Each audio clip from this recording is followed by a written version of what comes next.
Welcome to June 19th, 2026. The Singularity is a market, not a monarch. GPT 5.6 is rumored for next Thursday as Elon Musk bets Chinese open-weight models will reach Fable 5 quality by early 2027. Artificial Analysis's new AA briefcase ranks Fable 5 first, Opus 4.8 second, and OpenWeight GLM 5.2 third on multi-week knowledge work. And Unsloth's guide to running that 744 billion model locally shrinks it from 1.51 terabytes to 217 gigabytes. We are teaching them to testify. MIT's self-CTRL trains models to describe themselves faithfully, and OpenAI reports that rewarding honesty and humility produced broad alignment that held under adversarial fine-tuning. The same frontier is where policy gets written. Project Glasswing testers like Dragos and Cisco kept access to Anthropic's Mythos preview even after a US export order pulled public Fable 5 and Mythos 5, and Anthropic and the White House have reportedly shifted from a standoff to co-writing rules for grading AI security flaws. SK Telecom has been named as the firm whose Mythos access Washington revoked over alleged China ties it denies. Talent moves just as fast. OpenAI has reportedly poached Attention Is All You Need co-author Noam Shazir 2 years after Google paid $2.7 billion to reacquire him, a jump he confirmed fondly, prompting Sam Altman to credit gifted gnomes to divine benevolence. Capability is congealing into product. OpenAI gave Codex Record and Replay, letting you demo a chore it turns into a skill, while AWS shipped Continuum, which fixes code flaws at machine speed, and Context, a knowledge graph for company data. Trade routes stay messier than rhetoric, as Microsoft quietly sells mostly OpenAI models to Chinese giants via Azure, with ByteDance alone topping $1 billion a year. Hardware is buckling under memory demand. CCS Insight expects smartphone shipments to drop approximately 15% as memory flows to richer server chips, and Tim Cook said Apple price hikes are unavoidable.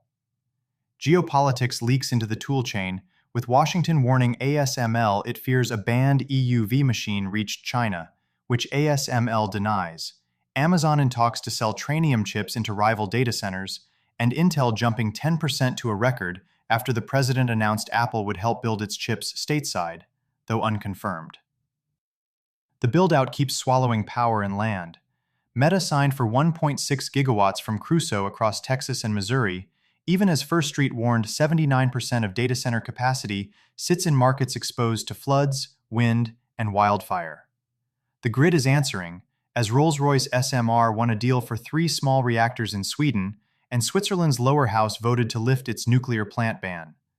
Elsewhere, the subsidy era is ending, as China's loss-making EV price war cools and Beijing bans below-cost sales. Robots are getting faster, and the skies more contested. Anthropic's Frontier Red Team revisited Project Fetch and clocked Claude Opus 4.7 running RoboDog tasks approximately 20 times faster than last year's best humans, though it still fumbles the beach ball.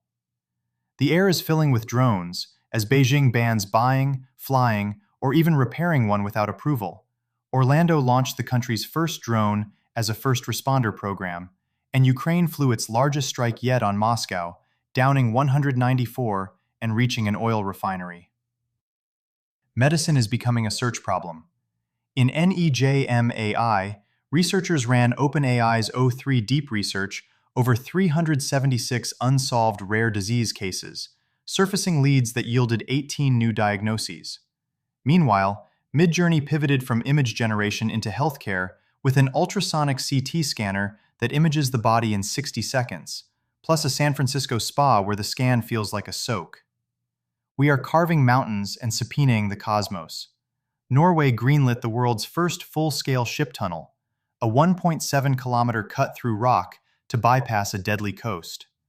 Overhead, the questions turn institutional, as Representative Eric Burleson filed a 65-page NDAA amendment creating a board to disclose UAP records.